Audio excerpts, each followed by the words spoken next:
नमस्कार विद्यार्थी मित्रांनो, स्वागत आहे आपलं पुन्हा एकदा महाराष्ट्रातल्या पहिल्या मराठी नर्सिंगच्या युट्यूब चॅनलवरती. खूप साऱ्या विद्यार्थ्यांमध्ये भीतीचं वातावरण निर्माण झालेलं आहे. त्याचप्रमाणे पालकांमध्ये देखील भीतीचं वातावरण निर्माण झालेलं आहे. का? कारण की आजची दिनांक 4 सप्टेंबर आली, अजून देखील ही कॅप राउंड 3चं जे शेड्यूल आहे ते सीईटी सेलच्या वेबसाईटला आलेलं नाही. त्याचप्रमाणे कॅप राउंड 3 बद्दल कुठलाच अपडेट सीईटी सेलकडनं अजून आलेला नाही. त्याच संबंधीची माहिती देण्यासाठी मी आज तुमच्यासोबत आलेलो आहे. उशिरानं रात्री व्हिडिओ बनवत आहे, कारण की माहिती सर्व विद्यार्थ्यांपर्यंत पोहोचवणं मला खूप महत्त्वाची वाटली. त्यामुळे मी सर्व विद्यार्थ्यांपर्यंत माहिती पोहोचवत आहे. ठीक आहे. आता दुसरी गोष्ट जर सांगायला गेलो तर आपले चॅनलचे जे थंबनेल्स असतात त्याच्यावर काही लोकांना अफवा निर्माण होतात. तर विद्यार्थी मित्रांनो, थंबनेलचा विषय असा आहे की जास्तीत जास्त विद्यार्थ्यांनी व्हिडिओवरती क्लिक करायला पाहिजे. पण व्हिडिओ क्लिक केल्यानंतर, सुरू केल्यानंतर व्हिडिओमध्ये जी माहिती दिली जाते ते पूर्णतः योग्य तंतोतंत अभ्यासबद्ध माहिती तुमच्यापर्यंत पोहोचविली जात असते. त्याचप्रमाणे जर सांगायला गेलो, कॅप राउंड 3 पण होईल, कॅप राउंड 4 पण होईल आणि स्पॉट राउंड पण होईल. एकूण टोटल राउंड जर बोलायला गेलो मी, बीएससी नर्सिंगसाठी टोटल 4 कॅप राउंड होतील. कॅप राउंड 3 बद्दलची डेट लवकरच सीईटी सेलच्या वेबसाईटला बघायला मिळेल. आता उद्या ईद आहे. उद्या पण सुट्टीचा दिवस, परवा सॅटर्डे हाफ डे, नंतर लगेच संडे. तर हा पण एक डिले होऊ शकतो. पण एक जास्तीत जास्त जर सांगेल तर सोमवारपर्यंत तुम्हाला जी नर्सिंग कॅप राउंड 3 आहे त्याची ऑफिशियल अपडेट तुम्हाला सीईटी सेलकडनं मिळून जाईल. त्यानंतर पुन्हा एकदा सांगायचं म्हटलं जर, तर तिघही कॅप राउंड, तिसरा कॅप राउंड होईल, चौथाही कॅप राउंड होईल आणि स्पॉट राउंड देखील होईल. या महिन्याच्या आतच सगळ्या प्रोसिजर तुमच्या कंप्लीट होऊन जाणार आहेत. त्यामुळे कुठल्याही विद्यार्थ्यांनी आता पालकांनी घाबरायचं कुठलंही मोठं कारण मला तरी वाटतं नाही. जरी कॅप राउंड 3 आणि 4 आणि स्पॉट राउंड होणार असेल, तरीही कुठलाही विद्यार्थी ऍडमिशनच्या वाचून राहायला नको, याची सर्व विद्यार्थ्यांनी जबाबदारी घ्यायची, स्वतः जबाबदारी घ्यायची. त्याच पद्धतीनं पालकांनी पण जबाबदारी घ्यायची की आपला पाल्य या वर्षी, आपल्या पल्ल्याचं वर्ष वाया जायला नको. त्यासाठी सगळ्यात मदतीची किंवा सगळ्यात महत्वाचा जो भाग ठरेल तो त्यांच्या प्रेफरन्स लिस्टचा ठरणार आहे. एकच कॉलेज मिळवायचे त्याच्याच मागे पडू नका. ठीक आहे.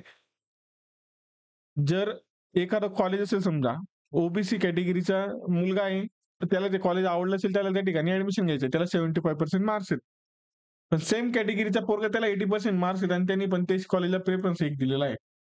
तर 75 वाल्याला मिळेल का? नाही. कोणाला मिळेल? ज्याला 80% मार्क्स आहेत. तर या गोष्टी डिपेंड करतात, या गोष्टीवर ऍडमिशन डिपेंड करतं. त्यामुळे एकाच कॉलेजचा रट किंवा एकाच कॉलेजचा नाद लावून ठेवायचा नाही. याच कॉलेजला ऍडमिशन घ्यायचं, इथेच घ्यायचंय, ही गोष्ट आता सध्या बाजूला ठेवा. कारण की वेळ कमी, कॉम्पिटिशन वाढत जातंय. चुकीची तुमची प्रेफरन्स लिस्टमुळे काय होईल? ऍडमिशन मिळणार नाही, कॉलेज अलॉट होणार नाही शेवटच्या राउंड पर्यंत.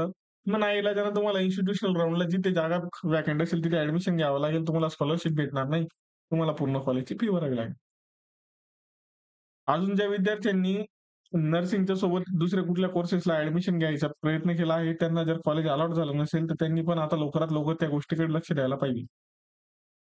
जर तुमचा फर्स्ट प्रेफरन्स दुसऱ्या कोर्सला असेल, बीएससी नर्सिंगला सेकंड प्रेफरन्स असेल, तर बीएससी नर्सिंग मधनं तुम्ही तुमचा जो फर्स्ट प्रेफरन्स कोर्स आहे त्या प्रेफरन्सला लक्ष द्या. वेळ व्यर्थ घालवू नका. उरली गोष्ट, स्कॉलरशिप सगळ्या विद्यार्थ्यांना मिळणार आहे. कुठलाही विद्यार्थी असा नाही की ज्याला स्कॉलरशिप मिळणार नाही. पण काही कारण असतात, जसे की आता एखाद्या विद्यार्थ्याने काय केलं, 12वी झाली, 12वी नंतर कुठेतरी समजा बी फार्मसीला ऍडमिशन घेतला. मग नंतर त्यांनी पहिलं वर्ष बी फार्मसी केलं, त्याच्या मनामध्ये कोणतरी सांगितलं बी फार्मसीपेक्षा बीएससी नर्सिंग बेस्ट आहे. मग त्यांनी बी फार्मसी ऍडमिशन कॅन्सल केलं, बीएससी नर्सिंगला ऍडमिशन घ्यायचा तो प्रयत्न करतोय. जर बी फार्मसीला त्याला पहिल्या वर्षाची स्कॉलरशिप अलॉट झाली असेल, स्कॉलरशिप मिळाली असेल, तर त्याला बीएससी नर्सिंगला स्कॉलरशिप मिळणार नाही. नियम काय सांगतात? नियम असं सांगतात की एकाच वेळेस 2 प्रोफेशनल कोर्सेसला स्कॉलरशिप देता येत नाही. त्याऐवजी तुम्ही बीए, बीकॉम, बीएससी केलं असेल तर काही अडचण नाही. ठीक आहे. पण प्रोफेशनल कोर्स, व्यावसायिक कोर्स ज्यांना म्हटलं जातं, इंजिनिअरिंग असेल, वैद्यकीय असेल, ॲग्री असेल, तर या कोर्सेसला जर तुम्हाला स्कॉलरशिप मिळाली असेल, एमसीए, बीसीए या कोर्सेसला जर स्कॉलरशिप मिळाली असेल, तर या ठिकाणी स्कॉलरशिप मिळणार नाही. पण यावर पण उपाय आहे. ठीक आहे. स्कॉलरशिपचा कोणता डाऊट असेल, तर कुठल्या समस्या असेल, तर ती पण मला विचारा, मी तुम्हाला सांगेन. वडिलांचं उत्पन्न जर जास्त असेल, आर्थिक उत्पन्न, तर तुम्हाला फ्री शिपमध्ये बसवता येतं. स्कॉलरशिप भेटत नाही, तर फ्री शिपमध्ये पण तुम्ही जाऊ शकता. एस-सी, एस-टीच्या विद्यार्थ्यांना सांगेल, जर व्हॅलिडिटी अजून बनवली नसेल, तर लवकरात लवकर व्हॅलिडिटी बनवा. कारण की व्हॅलिडिटीसाठी खूप डॉक्युमेंट्स लागतात, वंशवाडी लागते. ते पण लवकरात लवकर बनवून घ्या.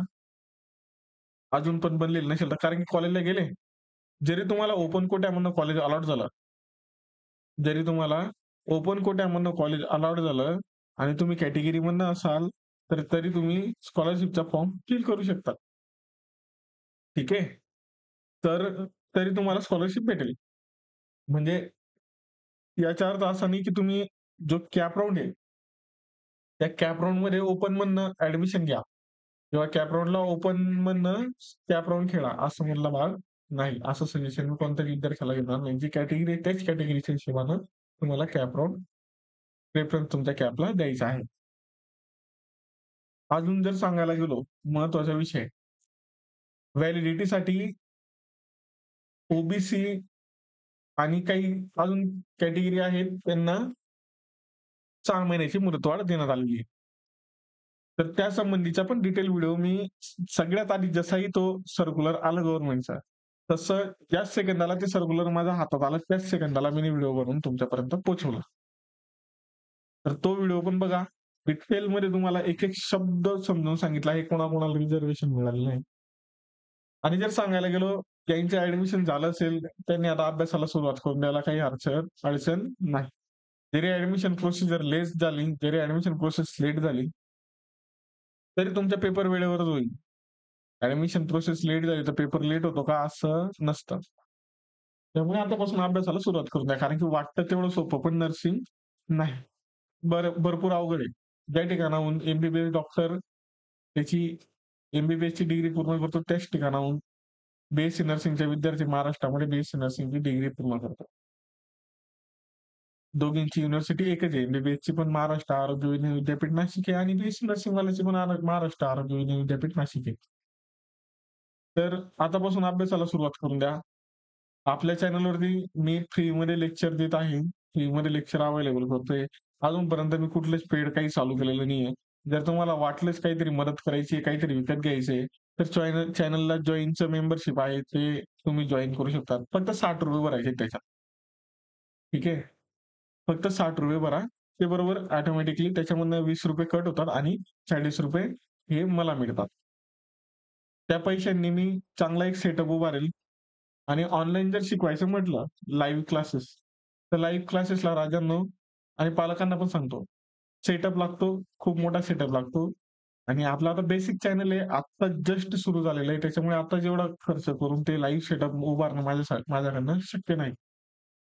त्यामुळे मी काय करतो, रेकॉर्डेड लेक्चर जे मला कळतं, ते मी रेकॉर्ड करून विद्यार्थ्यांपर्यंत पोहोचवतो.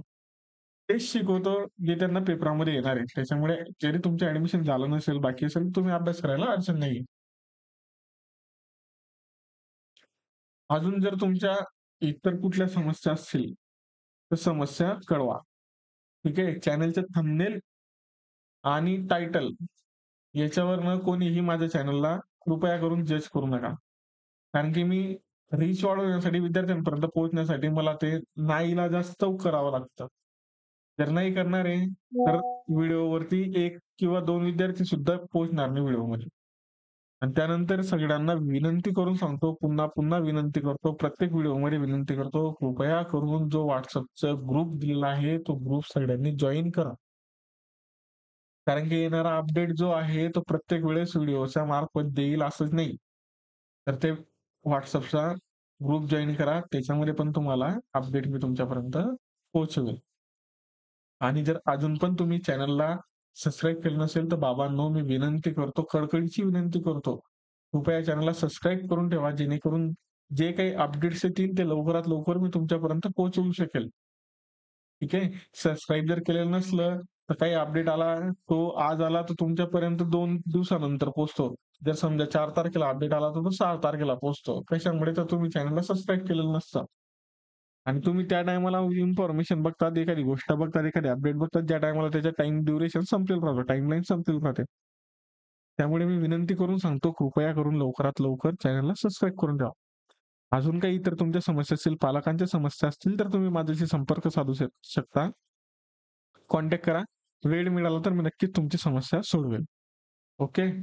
तोपर्यंत सर्व विद्यार्थ्यांना काळजी घ्या. कोणीही घाबरून जाऊ नका. ठीक आहे. टेन्शन घेऊ नका. एकदम रिलॅक्स राहा. कोणताच विद्यार्थी ऍडमिशनचा वाचून राहणार नाही. सर्वच विद्यार्थ्यांना ऍडमिशन भेटेल. हा. काहींना लवकर मिळेल, काहींना शेवटच्या राऊंड पर्यंत मिळेल. फक्त फरक एवढाच राहील. घाबरून जायचं कारण नाही. कुठल्याही विद्यार्थ्यांनी घाबरायचं कारण नाही.